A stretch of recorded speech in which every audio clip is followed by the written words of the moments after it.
deixar espaço depois para a gente poder conversar. É um tema sempre interessante e é um tema Sim. muito cheio de contrapasses com outras especialidades, particularmente para infecto, Uhum. mas aí tem muita coisa para a gente discutir. Isso é Sim. muito bom. E,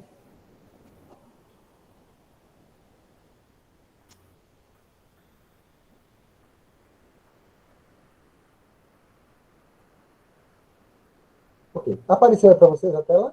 Tá, certinho. Pronto. Então vocês já sabem, se travar, vocês me sinalizam, por favor, tá certo? Sim, pedi pro E, Marcelo certo.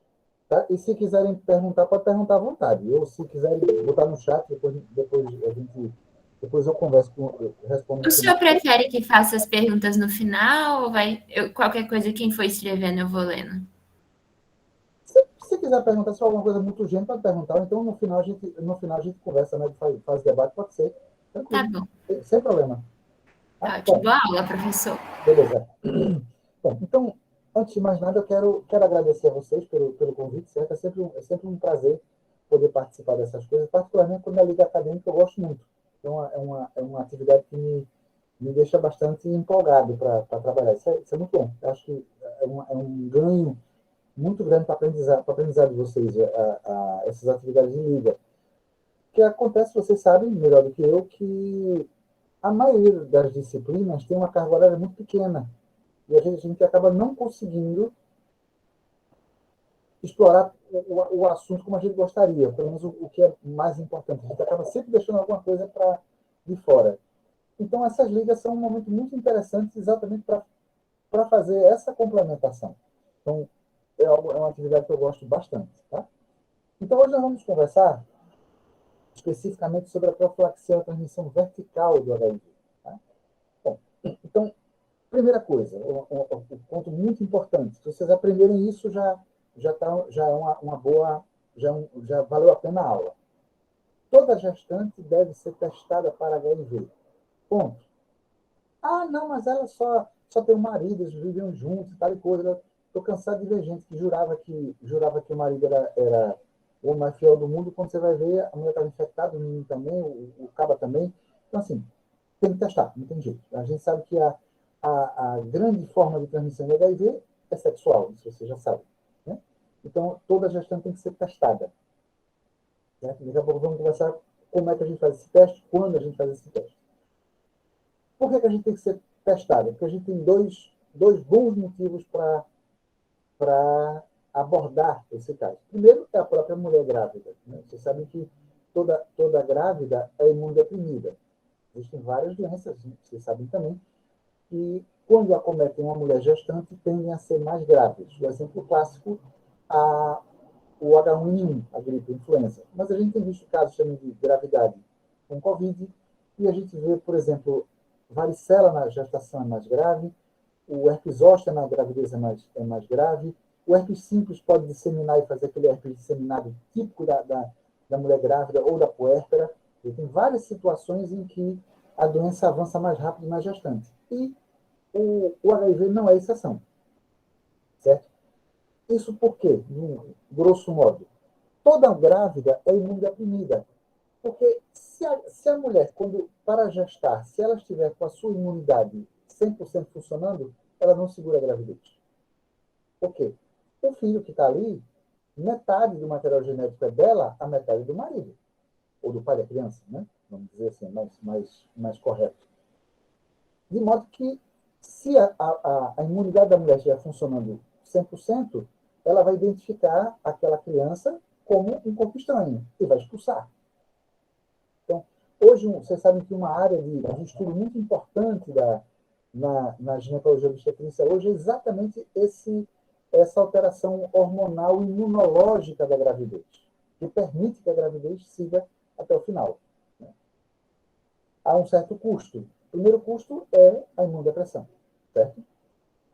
Falando especificamente e o outro problema que a gente precisa abordar nesses casos é filho, a criança, né? Então a gente precisa tratar a gestante para que você não permita que a doença progrida nela mas também para evitar a transmissão vertical. Se você não fizer nada e você descobrir que uma grávida tem HIV e você não tomar nenhuma medida profilática, o risco da criança nascer contaminada é de aproximadamente 20%. Isso varia com algumas condições, se tem sangramento, se não tem, se tem infecção secundária, se tem infecção genital ou não, se o parto é cesariano ou não, se o parto é normal. Tem vários fatores que influenciam aí. Mas, grosso modo, a transmissão é em torno de 20%. Se você quiser profilaxia direitinho, como manda o figurino hoje, é exatamente sobre isso que nós vamos conversar, o risco de transmissão vertical é menos de 1%. De modo que a gente poderia até praticamente zerar os casos. Alguns estados brasileiros já conseguiram zerar os casos de transmissão vertical.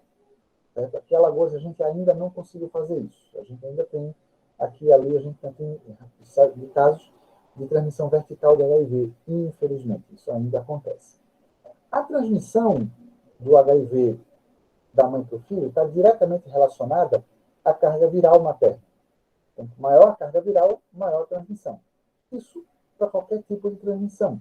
Nós estamos falando de transmissão vertical, mas isso vale para transmissão sexual, isso vale para transmissão por transfusão sanguínea ou transmissão por outros objetos perfurocortantes. Quanto maior a carga viral do paciente-fonte, maior o risco de transmitir. Qual é o objetivo da profilaxia? É tornar a carga viral da mãe indetectável no parto. Então, se a mãe chega no momento do parto com carga viral indetectável, o risco de transmissão cai para menos de 1%. Esse é o objetivo de toda essa conversa que nós vamos ter aqui hoje. Tá? Então, idealmente, o teste, se a mulher não foi testada, se não se sabe se ela tem HIV ou não, o teste deve ser oferecido no primeiro e no terceiro trimestre. E caso haja uma nova exposição, uma relação sexual com outro parceiro, caso de violência sexual, o que for, essa testagem anti-HIV deve ser repetida. E também, independente disso, a testagem anti-HIV deve ser repetida na maternidade. No momento que a mãe chega no trabalho de parto, deve ser feito novamente o teste rápido. Ela pode ter se contaminado nesse período. Certo? É muito importante também que se ofereça o teste no primeiro e no terceiro trimestre. Eu tenho casos, tem mais de um caso lá no HDT, de mulheres que fizeram o teste anti-HIV no primeiro trimestre, estava negativo, e depois, no terceiro trimestre, positivaram. Então, é algo que pode acontecer nesse período. Há relatos de casos... Pois não. Tem.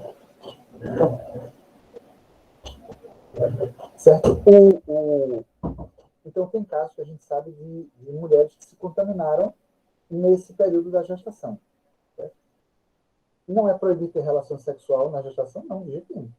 Mas a gente sabe que tem homens que têm medo de machucar a parceira e acabam evitando de ter relação nesse período. E às vezes acaba que tem mulheres que vão buscar fora. Isso, infelizmente, acontece. Por isso, essa necessidade de que se ofereça o teste nesses dois momentos. Tá? Então, quais são os momentos, só recapitulando? Durante o pré-natal, ela deve ser feita, na primeira consulta do pré-natal, já deve fazer a primeira testagem. Idealmente que essa consulta seja feita no primeiro trimestre. E no início do terceiro trimestre, né, por volta da 28ª semana, deve ser repetido. Depois, na maternidade, no momento do parto, você faz a terceira vez. E você deve fazer outras vezes sempre que houver história de exposição de risco ou violência sexual. Por falar nisso, a gente deve, só abrir um parêntese rápido, a gente deve fazer também, além da testagem para HIV, vocês sabem, a gente deve também testar para sífilis e também deve testar para hepatite B. Todas são doenças que têm uma alta taxa de transmissão vertical. Então, a para HIV nós já conversamos, a testagem para sífilis, o teste rápido laboratorial, na primeira consulta de pré-natal, no início do terceiro trimestre, na hora do parto, ou se houver aborto, e também história de exposição ou de risco ou violência sexual. Tá? E os testes não treponêmicos no segmento. Testagem para hepatite B também, na primeira consulta, idealmente no primeiro trimestre. É muito importante levantar a história vacinal da gestante, se ela já tomou vacina contra a hepatite B, se não tomou, deve tomar, certo? Na hora do parto, se ela não tomou as doses todas de vacina, então ela deve ser testada no parto também, e se houver também história de exposição de risco ou de violência sexual. Toda gestante com HIV deve ser encaminhada para acompanhamento de alto risco. Certo? É uma gravidez de alto risco no caso de transmissão de uma doença importante. Então, essa gestante deve ser encaminhada para esse serviço de alto risco. O que é que nós vamos falar para essa gestante quando a gente descobre que ela tem HIV? O que a gente fala para todo mundo, para todos os pacientes. Primeiro, enfatizar a adesão. Então, tem que dizer para ela que o remédio é importante, que vai ajudar a controlar a doença nela e vai evitar de transmitir para a criança. Então, a gente tem que deixar bem claro a necessidade dela tomar remédio e dela fazer isso com regularidade. Você descobriu que ela tem HIV, então você vai procurar infecções oportunistas nessa mulher. Então você vai fazer um exame físico completo para procurar desde as mais simples até as doenças mais complexas. Fundamental, descobriu a HIV na gestante, tem que testar o parceiro ou parceiros. Né? Se ela já tem outros filhos, também tem que ser testados. Certo? E lembre que a gente tem, num paciente qualquer que tem HIV, você inicia a medicação e você tem o objetivo é o mesmo, é tornar a carga viral indetectável, mas você tem até 6 meses para fazer isso, no caso de um paciente qualquer. Numa gestante, eu não tenho esse tempo. O tempo é eu chegar no parto com carga viral indetectável. Vai depender muito do momento que você descobriu o HIV. Se for no início da gravidez, você ainda tem uns 6 meses por aí. Mas se você descobriu só mais tarde, você tem um tempo menor para fazer isso. Então, o que é importantíssimo na gestante? Genotipagem pré-tratamento. Então, eu preciso fazer a genotipagem para poder já iniciar com o melhor esquema possível. O melhor esquema possível. Para que eu consiga, então, chegar no parto com carga viral indetectável. Então, o que é que eu vou fazer nessa primeira abordagem da gestante? Primeiro, eu vou documentar o diagnóstico sorológico dela. Então, eu vou ver os 2 testes rápidos, vou fazer o teste confirmatório, pode ser a carga viral já, pode ser o Western blot ou o imunoblot, mas eu preciso ter a infecção comprovada pelo HIV. Depois eu vou abordar os comportamentos de risco. Então, essa gestante tem parceiro único, tem mais de um parceiro, usa preservativo, não usa preservativo, usa drogas, não usa droga lícita, o parceiro usa, não usa. Né? Todos esses fatores têm que ser levantados para que você possa orientar corretamente. Hábitos de vida. Então, se alimenta bem, se faz exercício, se fuma, se bebe, se a própria gestante usa drogas ou não, tudo isso tem que ser avaliado para que se minimize os riscos. História clínica atual e pregressa. Então, é muito importante fazer uma avaliação da condição clínica dela no momento e se ela já teve, ou se ela já esteve doente, se esse adoecimento tem relação com HIV ou não. Certo? História reprodutiva, isso você sabe melhor que eu. Então, quantos filhos já teve, história se foi parto normal, se foi cesariano, se foi pré-natal, se não fez, se tomou vacina, se não tomou, tem laqueadura, usa algum método concepcional, engravidou porque quis, ou foi por acidente, tudo isso tem que ser levantado. História social e familiar. Então, a condição de moradia, se mora na rua ou não, se usa bebida, se tem algum hábito estranho, tudo isso tem que ser levantado nessa abordagem inicial da gestante. Tá? O que é que eu vou procurar? Especificamente em relação ao HIV nessa gestante, na primeira consulta, no exame físico inicial? Vou olhar a pele. Então, eu vou procurar sinais de dermatite seborreica. Essa dermatite seborreica é muito comum no rosto, principalmente. Mulheres que têm a mama mais desenvolvida, é muito comum embaixo da mama. Então, a dermatite seborreica é um sinal importante de imunodepressão. Então, isso indica que esse CD4 está menor que 350, mais próximo de 200, inclusive. Se ela tem se ela tem foliculite, se ela tem micose cutânea, se tem molusco contagioso, vocês sabem que molusco é doença de criança, não é doença de adulto, né? Então, um adulto com molusco é imunodeprimido. Vou procurar sarcoma de Kaposi, vou procurar na pele, no orofaringe, certo? Cabeça e pescoço, vou pesquisar candidíase oral ou leucoplasia pilosa. E é muito importante fazer fundoscopia se a contagem de CD4 é menor que 50. Vou procurar se ela tem sinais de retinite por citomegalovírus. Vou procurar linfadenogalias, cervical e axilar principalmente. A infarto ganglionar inguinal não tem muita importância, você sabe, mas se for axilar ou cervical, merece ser investigado. Vou pesquisar se ela tem hepatomegalia ou esplenomegalia ou outras massas palpáveis, que eu possa pensar, por exemplo, em infartamento ganglionar importante intraabdominal. Vou pesquisar sinais focais e avaliar estado cognitivo, então, se ela está consciente orientada, se tem sinais de demência ou não, se tem algum sinal de desorientação, algum outro sinal de doença mental, por exemplo. No trato genital inferior, vou examinar a região vaginal, anal e perianal. Então, eu vou procurar corrimento, vou procurar úlceras, vocês sabem que tem várias causas para úlcera genital, e lesões sugestivas de infecção pelo HPV ou de neoplasias.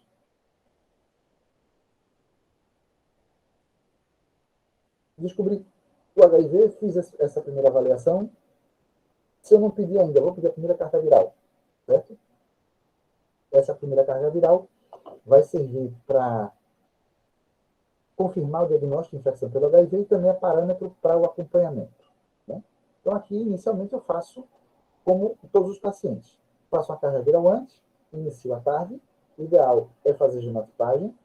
Se não der tempo, se a gestação já está mais avançada, você não vai esperar o resultado da genotipagem, você já pode começar a medicação. E aí, quando a genotipagem chegar, você troca, se for o caso, né? Mas não se deve retardar. Se a genotipagem chegar, o resultado chegar em até 2 semanas, você pode esperar. Mais do que isso, você inicia e depois troca, se for o caso. E de 4 a 6 semanas após o início, a gente faz então a primeira carga viral pós-tarde, que é o que você espera nesse momento. Uma queda na carga viral de 1 log, ou de 90%, pelo menos. Até o ideal é que ela caia mais do que isso. E depois eu vou repetir a carga viral na 34ª semana gestacional, porque já bem pertinho do parto. Essa carga viral vai definir a via de parto. Então, nós vamos já também conversar sobre isso.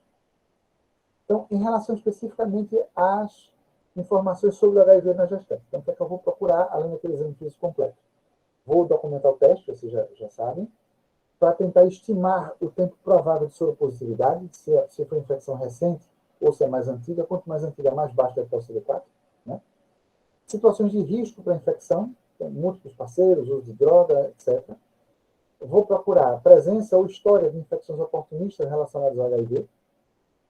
Certo? Vou pedir, se não pedir ainda, contagem de CD4, genotipagem e vou iniciar a tarde. Certo? Se ela já era uma gestante já sabidamente HIV positiva, então eu vou pesquisar tempo de uso dessa tarde, se houve interrupção ou não, se ela está tomando corretamente ou não, se teve algum evento adverso prévio importante. Chama atenção aqui para a dermatite alérgica por efavirenz. Já foi uma droga muito utilizada e ainda é uma droga que se usa muito na gestante. Mas se ela tem história de já ter usado efavirenz e ter tido reação alérgica, o efavirenz está formalmente contraindicado. Preciso saber isso também. Cartão de imunização, se não tiver envio, eu vou atualizar. É muito importante, então, você explicar a ela o significado das coisas que a gente vai falar para ela, o que é carga viral, o que é CD4, o significado do CD4 em relação à imunidade, a importância da TARG e a genotipagem. É muito importante também fazer sempre prevenção combinada de outras DST. E também para ela não transmitir se o atual parceiro é soro negativo, a gente precisa, então, fazer a prevenção combinada. Utilização de preservativo masculino e feminino. Eu posso associar outros métodos para fazer a prevenção combinada. E também saber se ela tem história de sífilis e outras infecções sexualmente transmissíveis. Tá? Que exames eu vou pedir nesse momento, além desses? Vou pedir hemograma completo, glicemia de jejum, com um vizinho direto, para saber se ela está hemolizando ou não, teste de tolerância oral à glicose, sumário de urina e urocultura, função hepática e renal. Até aqui, não falei nenhuma novidade em relação a qualquer gestante. Todos fazem isso. Né? Especificamente para o HIV, contagem CD4, carga viral, genotipagem. Sorologias. VDRL, fundamental. Anti-HAV, a hepatite A pode fazer forma grave em gestante. HBsAg, anti-HBs, se você não fez a testagem ainda, se ela não é vacinada. Anti-HCV, sorologia para toxo, para Chagas. Importantíssimo, citopatologia do colo do útero, para ver se tem alguma coisa importante lá que impeça o parto vaginal, se for o caso. Vou fazer suave vaginal e anal para pesquisa de Streptococcus grupo B, o Streptococcus galacti, né? Para tratar, se for necessário. Lembre, não esqueça da tuberculose, tem que fazer PPD. Como ela está gestando, eu não posso radiografar, ou não devo. Mas o PPD eu posso fazer. E vou examinar o conteúdo vaginal para procurar outras infecções que eu possa eventualmente precisar tratar. Certo? Sempre atualizar o cartão vacinal, isso vocês já sabem também. O que é que eu vou evitar na gestante? Vacina de vírus vivo. Então eu vou evitar vacina de febre amarela, vou evitar vacina contra sarampo, basicamente. Tá? Então essas duas vacinas eu vou evitar e vou também evitar a vacina contra a rubéola. Certo? Todas são vacinas que são de vírus vivo. Então, você não deve vacinar a gestante. Certo? A febre amarela, você vai pesar risco-benefício. Então, se ela mora numa região que não tem circulação de febre amarela, você não vacina. Se ela mora próximo à mata onde estão acontecendo casos de febre amarela, você vai pensar se você vai vacinar ou não. Certo? Você nunca vacina se o CD4 for menor que 200. Porque senão há um risco muito grande da gestante fazer doença pelo vírus vacinal. Agora, as vacinas habituais a gente pode e deve fazer se não fez ainda. Pneumococo, meningocócica conjugada, hemófilos B, difteria, tétano, a tríplice acelular, hepatites A e B, se ela não é imunizada, influenza, fundamental, e o Covid, que ainda tem muita controvérsia por aí, mas eu entendo que tem que vacinar mesmo. Né? Covid em gestante costuma dar confusão. Qual é o esquema, então, tarde preferencial para iniciar na gestante? Pelo Ministério da Saúde, tenofovir, lamivudina e raltegravir. Certo? Esse é o esquema preferencial. Se ela tem alguma contraindicação à tenofovir, por exemplo, ela tem lesão renal ou ela tem osteoporose, por exemplo, então você vai evitar o tenofovir, você vai substituí-lo pelo AZT, preferencialmente, ou por abacavir. O dolutegravir ainda há uma recomendação de se evite, por conta daquele estudo feito lá na África, que mostrou casos de falta de fechamento do tubo neural em mulheres que estavam usando o dolutegravir. Os estudos mais recentes têm mostrado que na verdade, esses eventos provavelmente não foram associados ao dolutegravir. A mesma coisa aconteceu quando a gente iniciou o efavirenz. Quando eu comecei a tratar AIDS, há uns 20 e poucos anos atrás, o efavirenz era simplesmente proibido para mulheres em idade fértil. E quando a gente descobriu uma grávida tomando efavirenz, era um alvoroço. É aquela confusão que a gente tinha que fazer aquela confusão toda para trocar. Hoje não, hoje você pode fazer. Certo? Qual é o problema de fazer efavirenz? Primeiro, é pelo risco de dermatite alérgica, que é das drogas todas a que mais faz isso é a efavirenz. Segundo, que a efavirenz é uma droga muito boa, mas tem uma barreira genética muito baixa. Uma mutação queima a efavirenz. Em muitos lugares, aqui no Brasil inclusive, a resistência primária à efavirenz está passando de 15%. Então, há um risco importante de você iniciar a efavirenz e esse esquema não funcionar.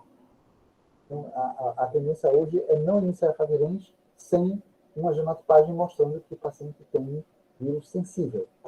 Se você não puder fazer raltegravir por alguma razão, você pode substituí-lo por atazanavir ou darunavir, inibidores da protease, certo?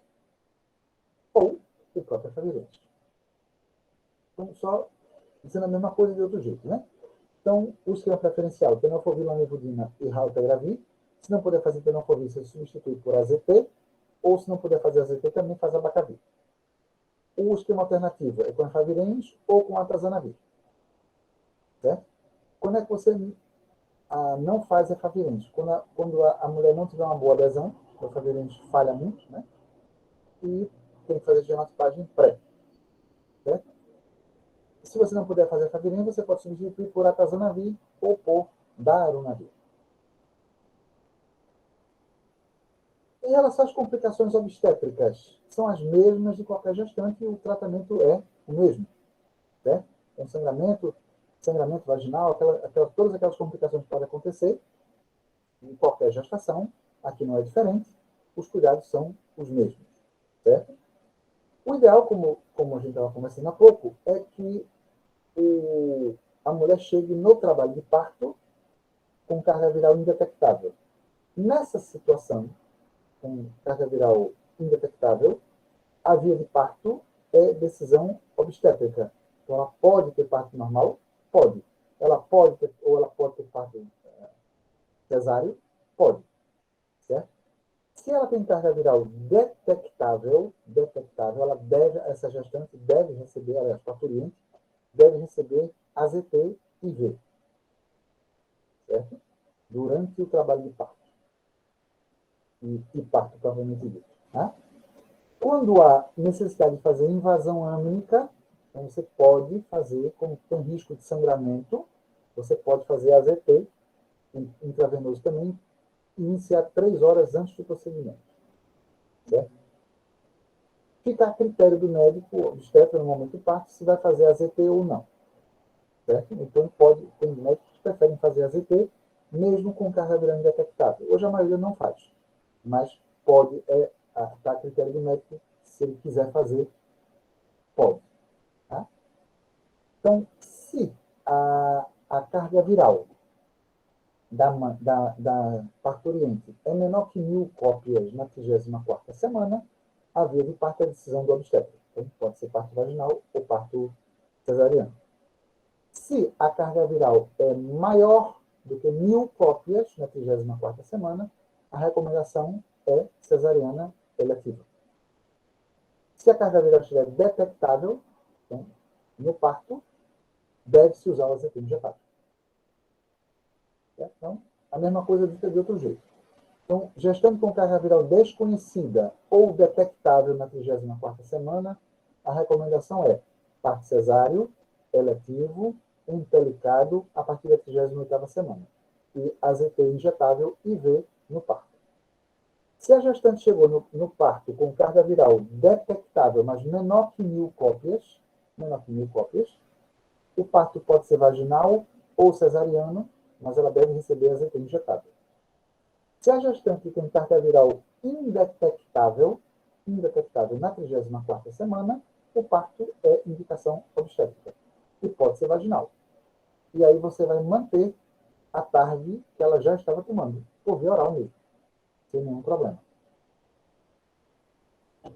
Quais são os cuidados específicos durante o parto vaginal? Então, assim como na gestação, estão contraindicados todos os procedimentos invasivos: amniocentese, cordocentese, amniotomia, escalpo cefálico, tudo isso, se você puder evitar, sim, evite. O parto instrumentalizado deve ser evitado. Porém, quando houver indicação para isso, o fórceps deve ser preferido ao vácuo extrator. Certo? A aplicação do fórceps só será admitida se houver uma indicação obstétrica precisa e que supere os riscos maiores de infecção da criança no procedimento. Havendo condições favoráveis para o parto vaginal, deve ser iniciado o AZT intravenoso assim que a parturiente chegar no serviço e ela deve receber essa infusão até o cordão umbilical ser ligado. Certo? Diante da integridade da bolsa amniótica, a progressão normal do trabalho de parto é preferível à sua indução. Então, você espera ele progredir normalmente, sem haver antecipação. O trabalho de parto deve ser monitorado cuidadosamente, evitando toques desnecessários e repetidos. Você vai usar o partograma. Deve-se evitar que as parturientes permaneçam com bolsa rota por tempo prolongado, visto que a taxa de transmissão vertical aumenta progressivamente após 4 horas de bolsa rota. O uso de medicamentos que aumentam a atividade uterina não está contraindicado, devem seguir os padrões de segurança já conhecidos, como a indicação também é obstétrica. Tá? A amniotomia artificial deve ser evitada, a menos que seja extremamente necessário. A ligadura do cordão umbilical deve ser imediata à expulsão do feto, não devendo ser executada sob nenhuma hipótese a ordenha do cordão.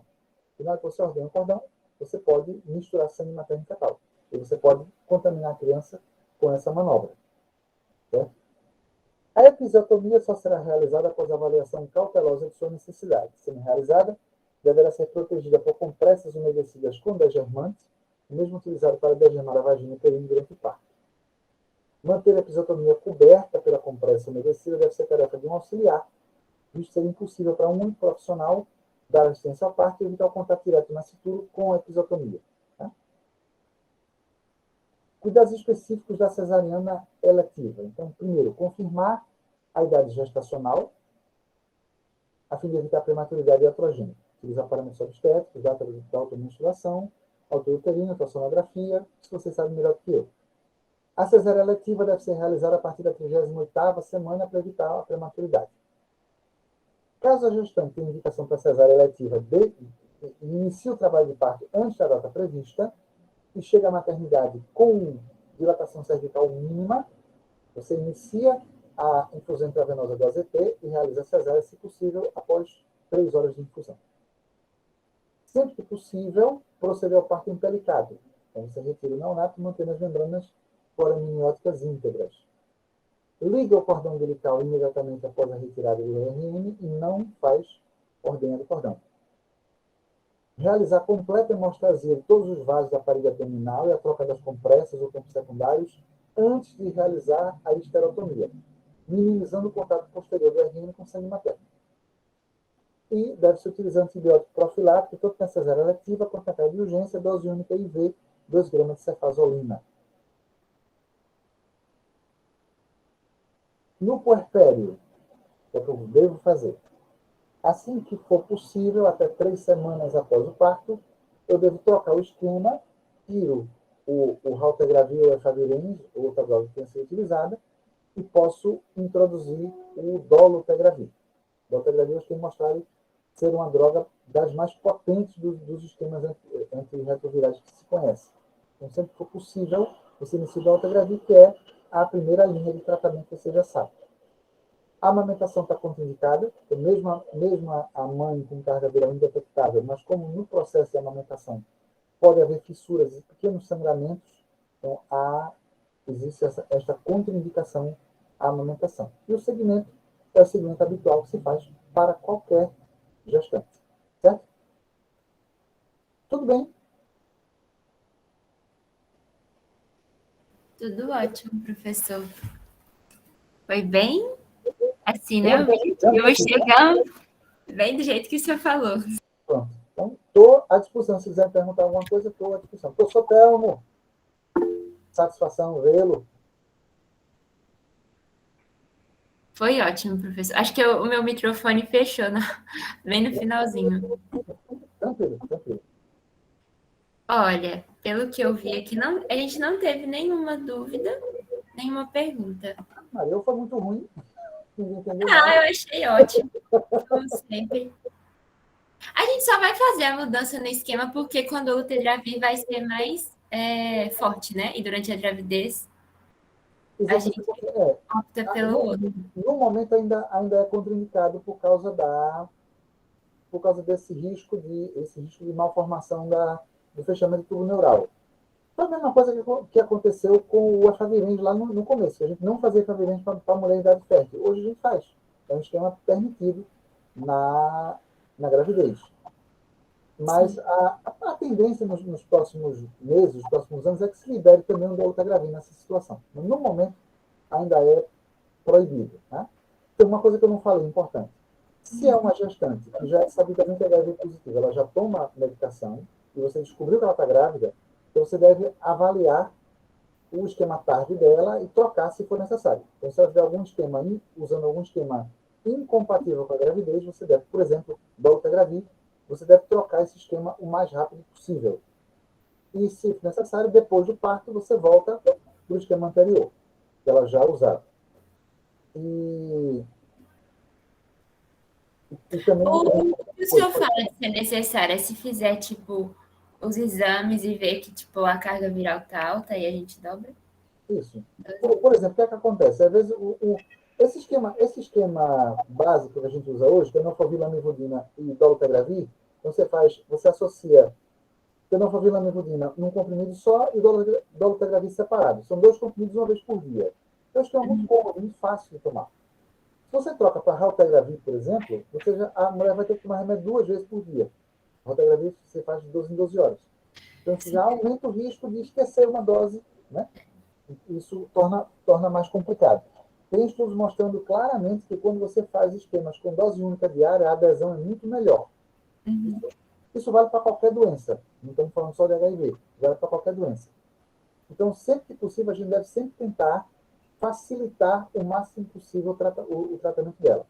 Mas como no momento a gente não pode fazer dolutegravir, então a gente faz Raltegra 12 em 12, assim que ela passar pelo parto, você volta para a dolutegra que você passa a fazer uma vez por dia só. Facilita a vida dela, melhora a adesão. Além do que, o dolutegravir é mais potente do que o Raltegravir. Então, minimiza mais ainda o risco dela fazer uma falha, né? Lá na frente, certo? Certo. Teve uma pergunta do José que foi: existe algum tipo de PEP para o recém-nascido? Existe. A gente faz tem vários esquemas, né? A gente fazia, há um tempo atrás fazia xarope de AZT. Hoje você tem um esquema que faz AZT, lamivudina e nevirapina. Uma das poucas coisas que a gente ainda usa nevirapina é para o bebê exposto, né? Que a gente faz esse esquema.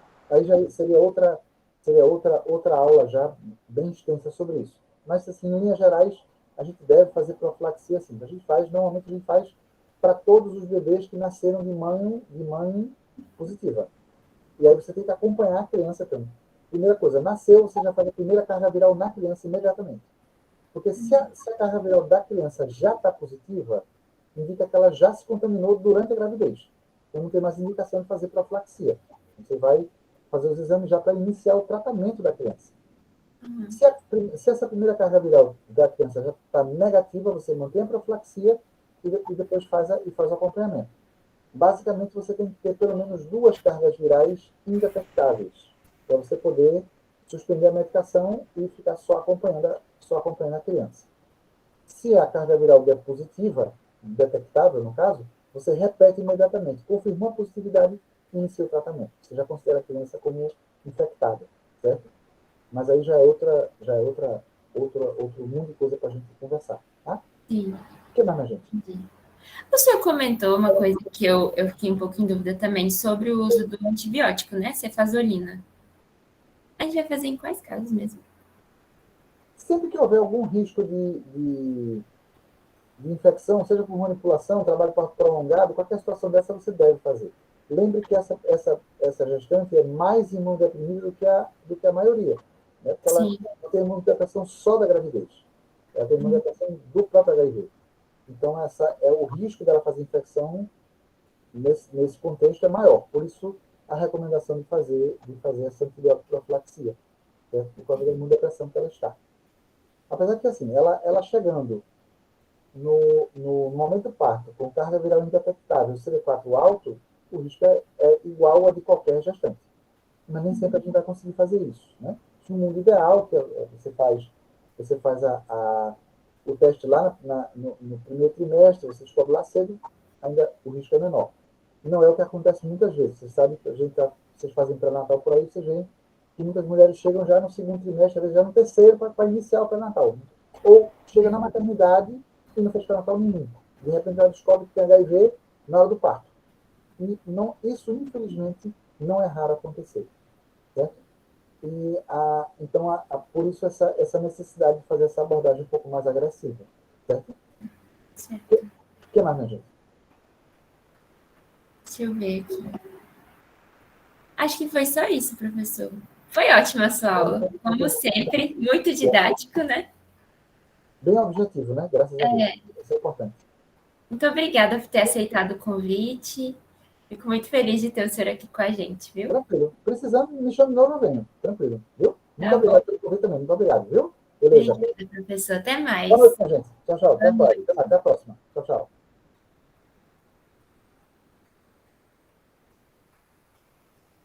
Professor Telmo,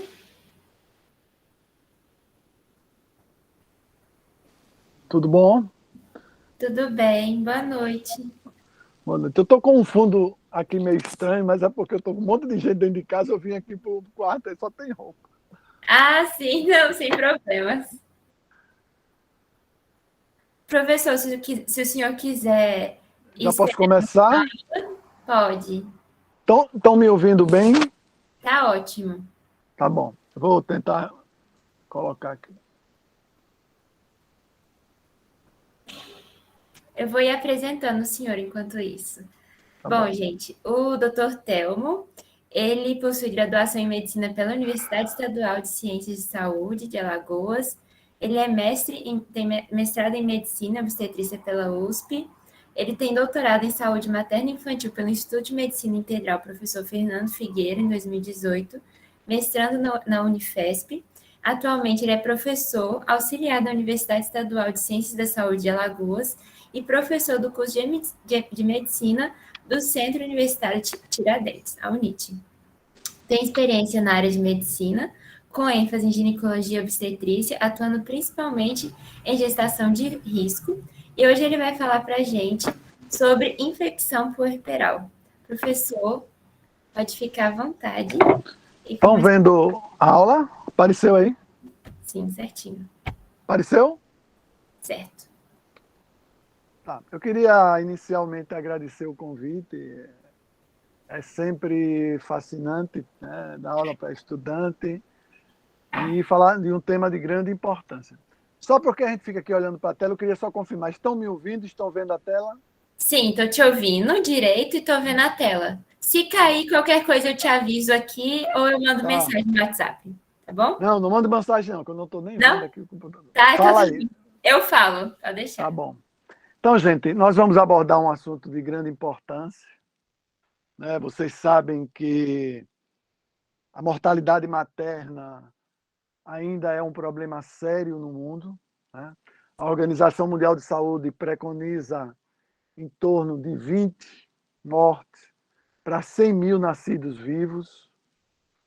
No Brasil, hoje, nós temos ainda um nível muito alto de 40 mortes para 100 mil nascidos vivos. Todos os dias morrem no mundo em torno de 300 mulheres, e essas mortes ligadas ao ciclo gravídico puerperal. Então, veja como se um avião caísse todos os dias abarrotado de mulheres por complicações do ciclo gravídico puerperal.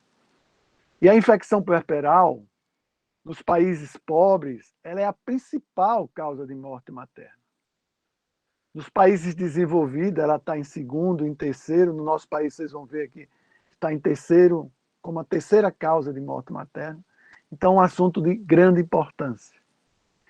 Agora, falar de infecção puerperal, lembrar que ela está incluída dentro, né, do puerpério patológico.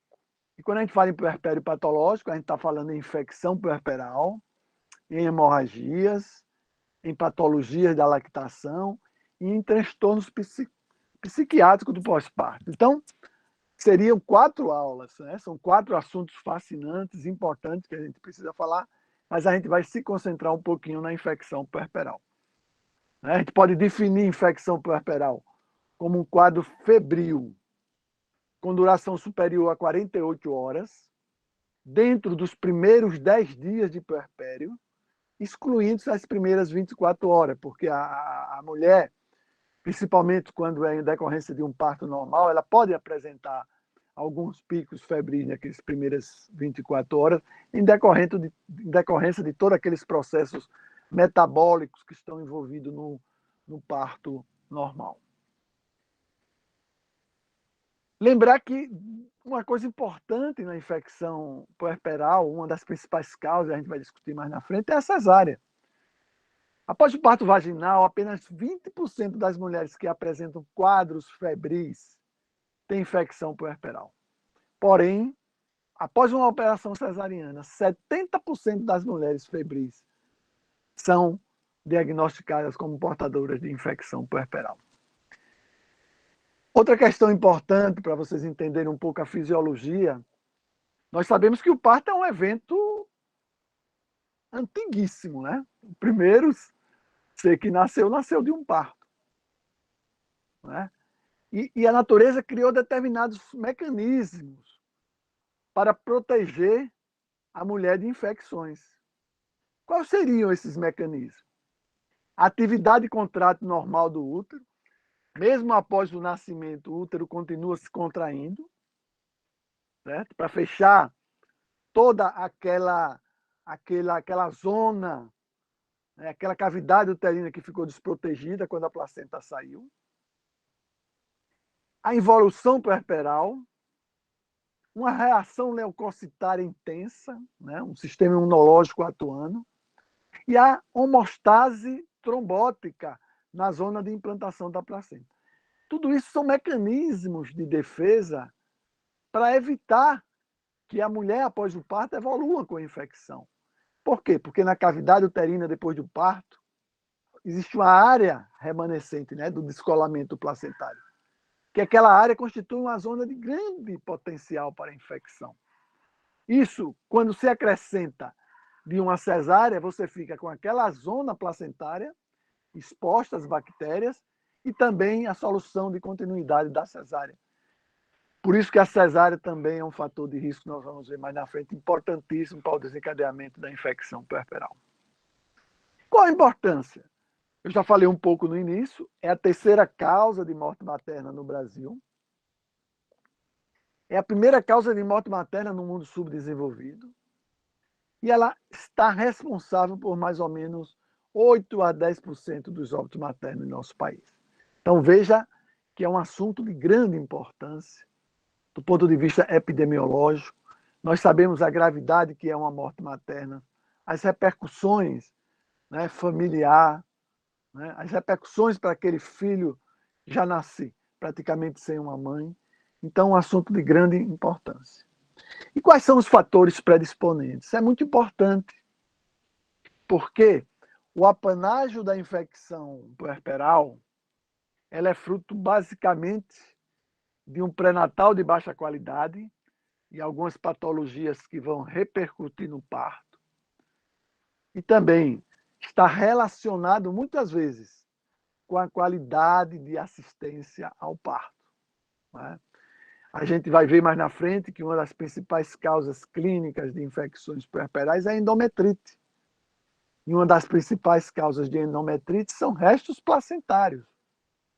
Por isso que durante a assistência ao trabalho de parto, o médico precisa fazer uma revisão do canal do parto.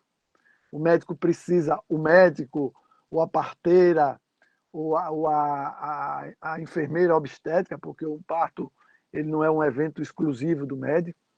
O parto não é nem um evento médico, ele é um evento biológico, fisiológico. Então, quem está dando assistência àquele parto tem a obrigação de estudar a placenta na hora que ocorre a dequitação. Olhar se aquela placenta está completa, se tem todos os cotilédonos, se as membranas estão completas, porque se você fez isso, você já está fazendo uma prevenção importante para que não tenha ficado restos placentários e evoluir no terceiro, no quarto, no quinto dia com infecção puerperal. Então, quais seriam esses fatores predisponentes? Condições socioeconômicas, né? A gente sabe quanto mais o nível socioeconômico mais baixo, existe uma possibilidade maior de não ter realizado um pré-natal de qualidade e de não ter tido uma boa assistência ao parto. Pacientes com anemias, pacientes desnutridas, são duas causas que levam a mexer naquela fisiopatologia, naquela etiopatologia que eu falei, né? Principalmente do potente defesa imunológica da paciente. Se ela vai para um parto com algumas infecções prévias do aparelho genital, como Streptococcus betemolítico, como clamídia, micoplasma, ureaplasma, Gardnerella, tudo isso infecções que poderiam ter sido rastreadas no pré-natal. Poderiam ter sido rastreadas se ela tivesse feito um pré-natal de qualidade. Você iria fazer o diagnóstico no pré-natal, iria tratar e essa paciente iria entrar em um trabalho de parto sem essas infecções genitais, que a gente vai ver mais na frente, são as principais responsáveis pela endometrite. O trabalho de parto prolongado, né? Então, a importância que tem da gente acompanhar um trabalho de parto, da gente realizar um partograma, da gente diagnosticar alguma distócia do trabalho de parto, né? Se aquela paciente entrou numa situação de pouca produção de citocinas endógenas, então a gente vai ter que estimular a produção endógena dessa paciente, botar para caminhar, botar numa banheira, né? Fazer massagem, fazer com que volte essas endorfinas, essas citocinas, para que o parto ocorra no tempo menor, porque a prolongação do parto ela expõe muito, né, aquele útero às bactérias presentes na cavidade vaginal. Nós sabemos que a vagina é rica, né, em várias bactérias, e se um trabalho de parto prolongado pode acender essas bactérias para dentro da cavidade uterina e ser um fator predisponente importante para a endometrite. Toques de repetição, a gente não deve estar tocando o paciente de meia em meia hora, de hora em hora, em paciente em trabalho de parto. Isso é uma prática em obstetrícia que deve ser condenado, né? Por quê? Porque aumenta o risco de infecção. Toda vez que você faz um toque, você tem a possibilidade de levar patógenos da vagina para dentro da cavidade uterina. Negligência com asepsia e antissepsia, né? Bolsa rota, né? A bolsa rota, a ruptura prematura de membranas é um fator de risco importante. As cesáreas, que nós vamos falar um pouquinho dela mais particular, e perda sanguínea no pós-parto. Então, aquelas pacientes que após o parto, evoluiu com atonia uterina, com hemorragia importante, essas pacientes podem mais na frente evoluir com uma infecção também importante. A cesárea, pessoal, e a gente vive no nosso país uma epidemia de cesárea, né? A Organização Mundial de Saúde preconiza em torno de 15% de cesárea. O nosso país hoje está fazendo em torno de 70%. Alguns serviços até 90% de cesárea, enquanto nos países sérios, desenvolvidos, que fazem uma boa assistência ao parto, tem uma média de 20% a 25% de cesárea. E alguns trabalhos, tanto do Reino Unido como nos Estados Unidos, mostram que uma cesárea desnecessária ela aumenta o risco de morte materna em 3 a 6 vezes. Isso é uma questão séria e nós precisamos discutir com os estudantes, discutir com os profissionais, discutir com as pacientes, né? Tentar convencer as pacientes durante o pré-natal da importância que tem de ela evoluir para um trabalho de parto normal. Então, a operação cesariana é um fator predisponente mais importante para as infecções puerperais. Ele aumenta significativamente a mortalidade puerperal. Em relação, olha que coisa importante, em relação aos partos vaginais, a cesárea eleva o risco de endometrite em 5 a 30 vezes, de bacteremia de 2 a 10 vezes, de abscesso e tromboflebite pélvica em 2 vezes, vezes que são 2 patologias graves, e de morte por infecção, isso quando a gente compara com o parto vaginal, em mais de 80 vezes. Então isso é uma questão séria. A gente não pode negligenciar a importância de ganhar a paciente para a realização do parto normal. Porque quando você ganha uma paciente para o parto normal, você está contribuindo para diminuir a incidência de infecção puerperal, você está contribuindo para diminuir a hemorragia, tromboflebite, abscesso, e você está contribuindo para um desfecho adverso de morte materna. Isso é uma questão muito séria. Isso aqui que nós falamos foram os fatores predisponentes. É lógico que para existir a infecção é necessário que exista o fator determinante, que são as bactérias, né? Principalmente as bactérias do trato genital e intestinal. Veja que as bactérias estão presentes aqui na vagina, elas podem ascender, subir, né? Pode pegar aqui os paramétrios, a trompa, ovário, peritônio, e vai caracterizar as várias formas clínicas da infecção puerperal. Nós sabemos que a flora vaginal é uma flora mista. aeróbios, né, gram-positivo, gram-negativos, anaeróbios, micoplasma, clamídia, ureaplasma. Então, veja que a gente tem uma variedade enorme de patógenos que estão ali na vagina e que podem subir para dentro da cavidade uterina e levar a esse episódio tão frequente nas infecções puerperais que é a endometrite.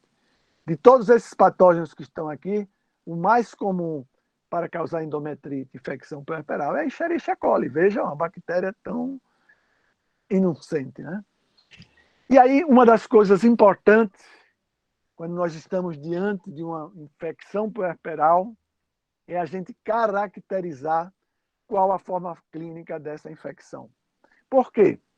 Porque o manejo, a abordagem terapêutica vai depender de qual tipo de infecção que você está. Se você está com a infecção de endometrite, se você está com a infecção exclusivamente na cavidade uterina, se essa cavidade uterina tem restos ou não placentários, né? Porque se tiver resto, você vai submeter a uma curetagem, antibiótico terapia.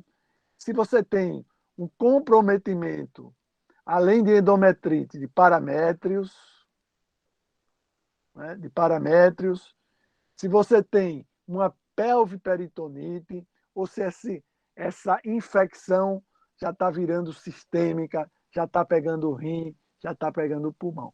Então, é importante a definição da forma clínica. As principais formas clínicas são essas aqui. São as infecções do períneo, né? Principalmente as infecções na episiotomia.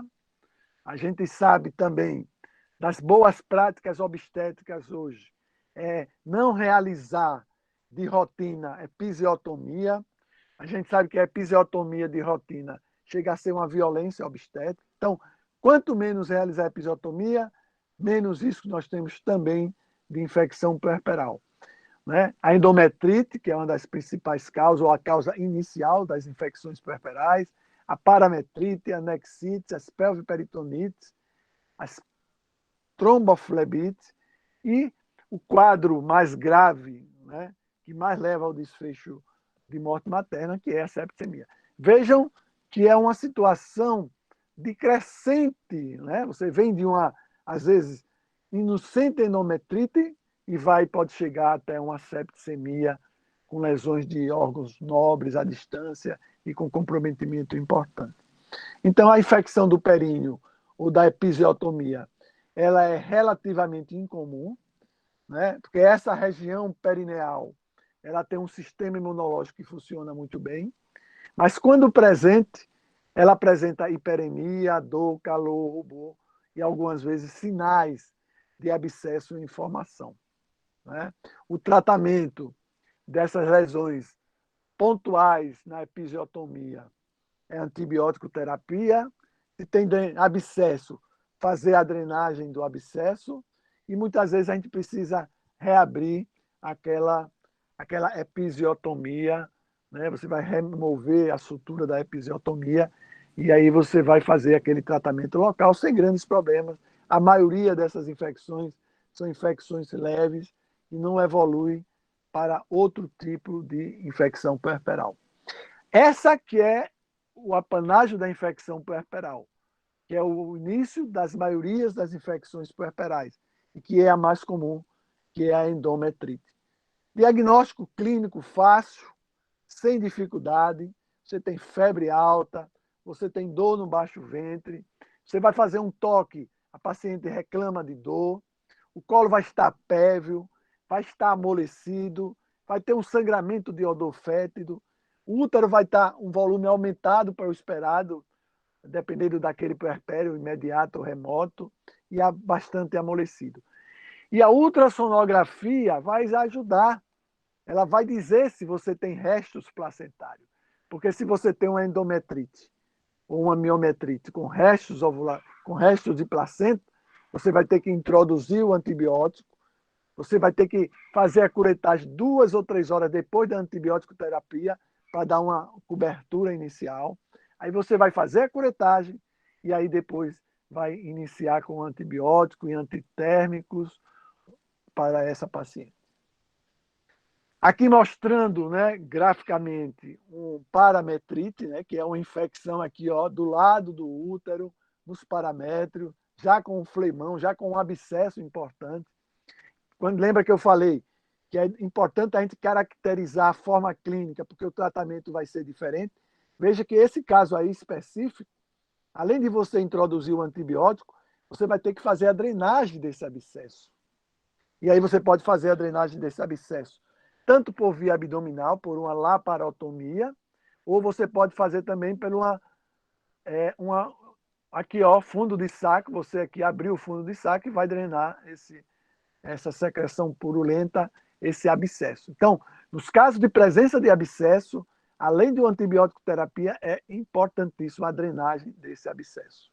Aqui mostrando uma outra forma clínica, né, que é uma salpingite, né, uma infecção importante na trompa, devido provavelmente a uma endometrite que evoluiu para as trompas, né? Houve uma ascendência, uma acessão dessa infecção. Então, gente, na parametrite, ocorre comprometimento do estado geral, tem uma febre importante, uma dor pélvica acentuada, a paciente tem quase uma irritação peritoneal, você tem uma dor importante no toque, no saco de Douglas. Você pode, às vezes, tanto pelo toque vaginal como pela palpação bimanual, você palpar o blastão, palpar aquele abscesso. Esse abscesso, às vezes, é tão grande que ele desloca o útero, né? E hoje, além de toda essa propedêutica clínica, nós usamos também o ultrassom, que traz uma imagem caracterizada daquele abscesso e que vai dizer para a gente se a gente vai precisar fazer uma laparotomia ou se a gente vai drenar pelo fundo de saco. A peritonite já é um quadro mais grave, né? Já temos um estado geral precário da paciente. Veja que provavelmente essa paciente iniciou com endometrite, fez uma salpingite e evoluiu para uma peritonite, né? Você vai ter palidez, pulso rápido, uma dor abdominal intensa, palpação, você vai ter um abdômen cirúrgico, né? Uma peritonite, uma contratura muscular, uma distensão abdominal, a paciente vai ter vômito, astenia, então é um quadro bem característico, né? E aí você vai fazer um tratamento, caracterizar, como eu falei, né, a forma clínica. Então, se é uma peritonite, você vai ter que fazer uma laparotomia, você vai ter que drenar os abscessos que estejam no peritônio, você tem que fazer uma boa lavagem desse peritônio. Às vezes é preciso deixar um dreno e iniciar a antibiótico terapia, né? Nós temos antibióticos potentes, a gente vai ver mais na frente algumas opções terapêuticas, e aí, mas é uma forma grave. Se você não consegue conter essa peritonite, essa infecção ela pode evoluir para um quadro de septicemia, que é um quadro grave, que a gente vai ver um pouquinho mais na frente. Também lembrar que uma forma clínica grave é a tromboflebite pélvica séptica, que é o aparecimento de trombos, principalmente em algumas veias pélvicas, principalmente ovarianas e hipogástricas. Ela é um quadro insidioso. A principal bactéria envolvida nessa tromboflebite pélvica normalmente é o Bacteriode fragilis, né? É uma infecção persistente. O exame clínico ele não é tão rico como nas outras clínicas, né? Mas pode ocorrer um empastamento parauterino e o ultrassom também pode trazer algum esclarecimento. O diagnóstico, gente, ele é feito muitas vezes porque a gente acha que é uma pelviperitonite ou uma salpingite, a gente inicia o uso do antibiótico e com 24, 48 horas, 72 horas a gente não vê melhora desse quadro. Por quê? Porque não tem só a infecção bacteriana, você tem trombos. Então você tem que fazer o quê? A heparinização dessas pacientes. Então, quando você faz a heparinização, normalmente ocorre a remissão desse quadro em 24 e 48 horas. A trombofleblite pélvica ela é muito grave, porque ela pode liberar esses êmbolos e ele evoluir, tanto levando a tromboses, a tromboembolismo pulmonar e a tromboembolismo cerebral. Então, é muito importante a gente suspeitar dessa tromboflebite iniciar o tratamento. Oi, alguma pergunta? Não, Iniciar o tratamento. acho que alguém encostou no microfone, ligou. Ah, tá. Tá ok. E é importantíssimo a gente fechar esse diagnóstico, iniciar o antibiótico e também iniciar a heparina, né, para a gente fazer a prevenção desses quadros mais graves de tromboembolismo para o cérebro ou para o pulmão. E é o final, né, dessa evolução clínica, que às vezes começou com endometrite, e que não foi bem tratada, que evoluiu para uma salpingite, que evoluiu para uma peritonite e que chegou numa septicemia, que é um quadro gravíssimo, né? Pacientes com fase de extremo sofrimento, febre elevada, calafrio, hipotensão, pulso rápido, né? Sinais de desidratação, insuficiência renal, insuficiência às vezes cardíaca, perturbação sensorial, e esse quadro, em 50% das vezes, pode evoluir para o óbito. Daí a importância, gente, do diagnóstico precoce, do diagnóstico de uma infecção puerperal ainda naquela fase bem inicial de endometrite. Que vejam que é uma linha, né? Ela sai, a bactéria sai da vagina, vai para dentro da cavidade uterina, faz o endometrite, não foi bem diagnosticado, não foi bem tratada, faz uma salpingite, evolui para uma anexite, para uma peritonite e chega numa septicemia, né? Então, é importantíssimo a definição desse quadro e o início do tratamento. Então, a gente sabe que o diagnóstico, na maioria das vezes, o quadro clínico ele é bem característico, o toque vai ajudar muito no diagnóstico, a ultrassonografia é importantíssima para o diagnóstico dos restos placentários, principalmente na endometrite e nos abscessos, né? Nos quadros de salpingite, de pelvoperitonite. E o hemograma, né, que vai confirmar hemograma, VHS, PCR, vai confirmar esse quadro diagnóstico, né? O tratamento ele precisa ser individualizado, como eu bem falei para vocês. Cada forma clínica que nós apresentamos anteriormente tem um tratamento adequado, certo? Esse tratamento a gente vai introduzir principalmente com o antibiótico e algumas medidas complementares que nós vamos falar, mas é importante, né, a gente introduzir o tratamento e acompanhar, né, com hemograma, saber se essa paciente está melhorando do quadro infeccioso, a tipagem sanguínea, avaliar a função renal, ureia, creatinina, ácido úrico, avaliar a função hepática, TGO, TGP, bilirrubina. É importantíssimo, se você tem um abscesso, você drenar e mandar aquele material para a cultura, tanto a cultura do material do abscesso, como no momento que você internou essa paciente, providenciar uma hemocultura, né? Fazer uma cultura de secreção vaginal para ver qual a bactéria predominante naquela flora, porque cada mulher tem uma flora diferente e é necessário a gente trabalhar, né? Saber qual é a bactéria que nós estamos, que é mais comum naquela mulher, tá? Então, a terapia de suporte, né, vai depender do quadro clínico, como eu falei. Você vai pegar uma boa veia, vai passar uma sonda, vai ver se essa paciente precisa de sangue, ok? E vai introduzir a terapia fundamental para o tratamento, que é o antibiótico, e o tratamento complementar. Lembrar sempre, quando a gente vai usar antibiótico terapia, a gente tem que individualizar, né, a paciente, a gente tem que individualizar aquela flora vaginal, lembrar que na maioria das vezes nós estamos diante de bactérias aeróbicas, gram-positivas ou gram-positivas, gram-negativas e anaeróbicas, e a gente vai ter que usar o antibiótico que a gente disponibiliza naquele serviço. Então nós temos hoje um arsenal terapêutico muito grande, mas o tamanho desse arsenal terapêutico vai depender do serviço que você trabalha, né?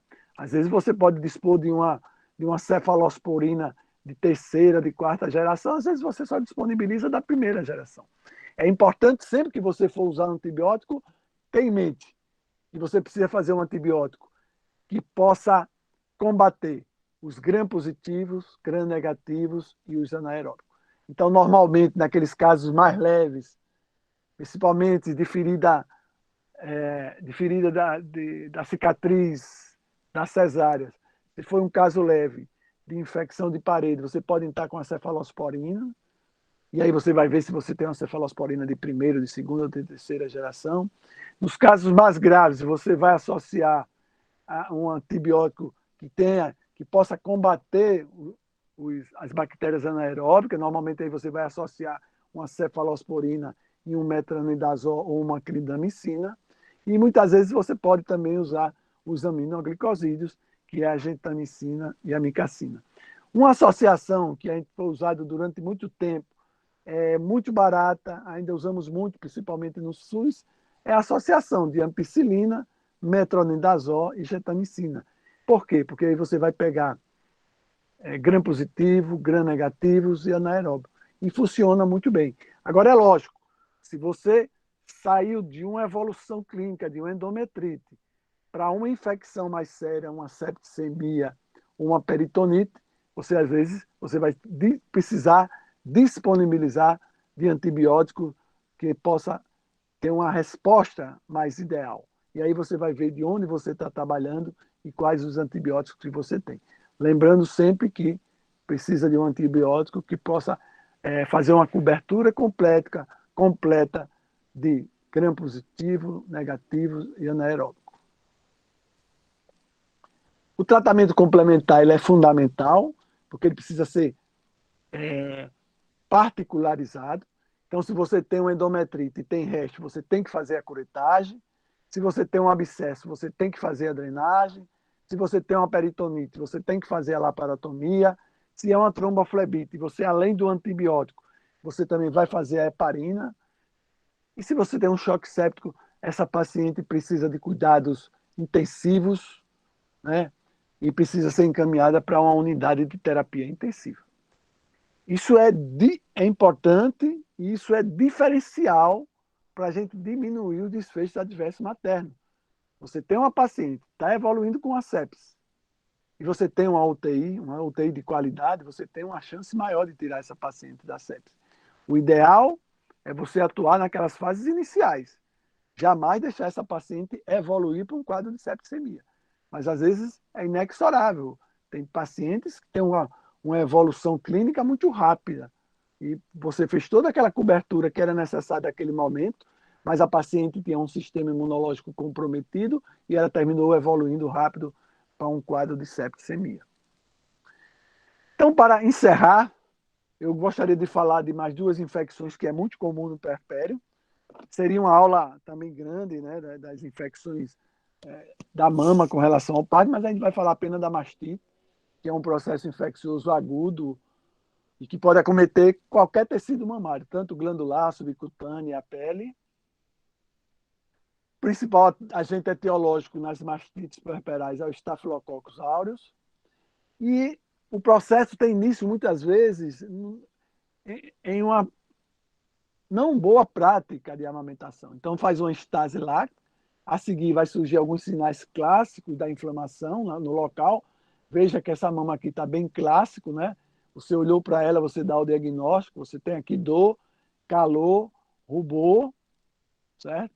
Tem uma febre importante, turgência mamária importante. Então, é muito importante a gente fazer esse diagnóstico precoce, né? O diagnóstico, na maioria das vezes, é clínico, e o tratamento anestésico, analgésico, antitérmicos e antibiótico terapia. Só que algumas vezes essas mastites elas podem evoluir para um quadro de abscesso mamário, né? E aí já é um quadro mais grave. Você tem que fazer a drenagem